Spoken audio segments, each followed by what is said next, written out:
Welcome to Chapter 6, Performance Development Planning, part of the Leadership Excellence book, Proven Strategies for Elevating Performance and Employee Success. Okay, let's go to the decision flow chart, and we are on the far right side, which is where we want every single employee to be in a perfect world. We want them at the point we've set expectations, we've trained them, we've given them earned praise, we're coaching them because they're doing a great job, we're helping them with new tools to do even better, and now we're reviewing their performance. And more importantly, we're looking at performance development planning, future growth for them and for the organization. Let's take a closer look. What's this all about? It's about future employee growth. All right. Reviews are all about what's done is done. It's past history. There's nothing we can do about it. Okay. This is all about motivating employees because you're taking an ongoing interest and you want them to grow, and you want them to grow in new jobs in the organization. Okay. Most people hate reviews. All right. Talk to most people and their eyes roll. They go in the back of their head. All right. They can't stand reviews. But this is performance development planning. This is about your focus on them. Okay. Let's talk about the steps. Performance development planning. Share the constructive purpose of the meeting. You're seeing these words again and again and again. Why? Because we're starting off on the right foot. So, Joe, my constructive purpose is to go over this past year. I know we've been meeting once a month for the past 11 months. This is to kind of bring it all to a close. And more importantly, Joe, this is all about figuring out where you want to go and see how you're doing on your path. All right, so you start out with the next step, which is ask the employee to review himself first. Why do you do this? To help you gain perspective. I will argue many times managers do not share the same perspective as the people on the floor who are doing the job every day and who are closest to it. All right. This is a safety valve for you as a leader. All right. This is, and this is a super secret thing. All right. You do this so you don't embarrass yourself. Where you're maybe rating somebody poorly and they come back and they rate themselves well, and you're sitting there going, oh my gosh, I didn't think of that. Oh, I forgot all about that, or whatever. All right. I'm not saying you're going to do this. I'm just saying it's a safety valve so it never ever happens. All right. So then number 3, once they've shared their observations and reviewed themselves, then you share the CAR: circumstance, action, result. All right. Similar to strategic interviewing, tell me about a time. What was the situation? What'd you do and what happened? Well, the same thing here. Let me tell you about something I saw you do.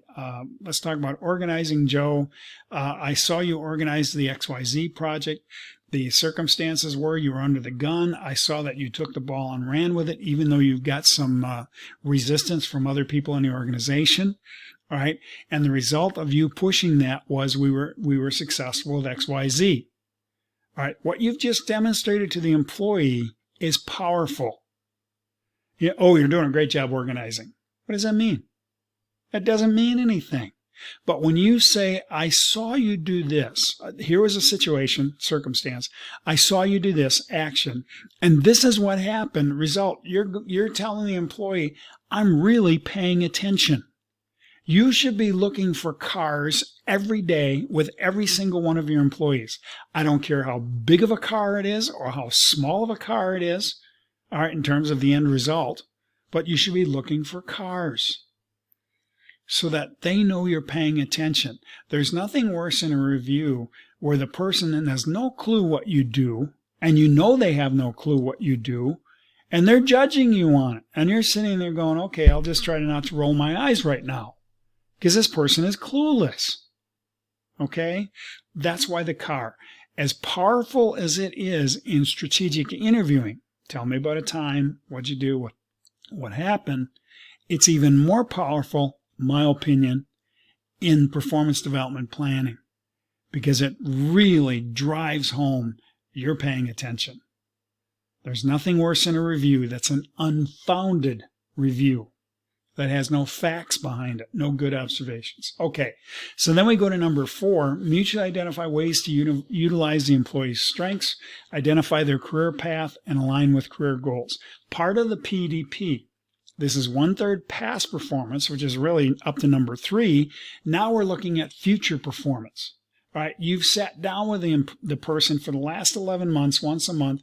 You've asked them where they want to go in the organization, what they want to do, and maybe they've identified a path. Okay, maybe one day they want to be a supervisor. Maybe one day they want to go into quality control or go into this or go into that. All right, then you start aligning their career path with their goals and aligning their skills that they're developing with those goals. Let me give you an example. One of my clients that I had for 18 years was in the automobile business. This is an award-winning company, very large company. And they would have detailers. This is the lowest rung on the ladder. These are the people that clean the cars. And they'd have detailers that would say, one day I want to be a service advisor.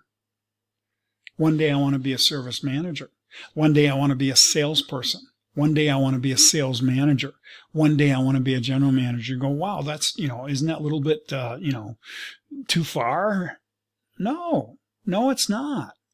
All right, because you got people thinking, what do they want to do next? Well, it makes sense that if a person is working around cars and they love cars, that they would learn the skills to become a service advisor. So let's develop those skills. Let's identify those skills with the employee. That's what number 4 is all about.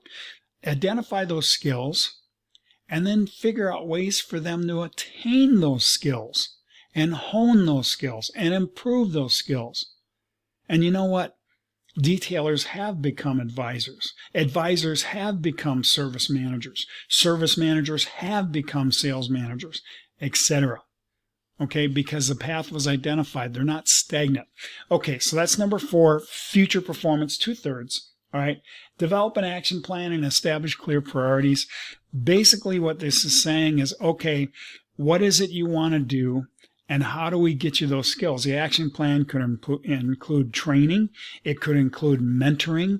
It could include interviewing people in that position. Okay, it could include an awful lot of things.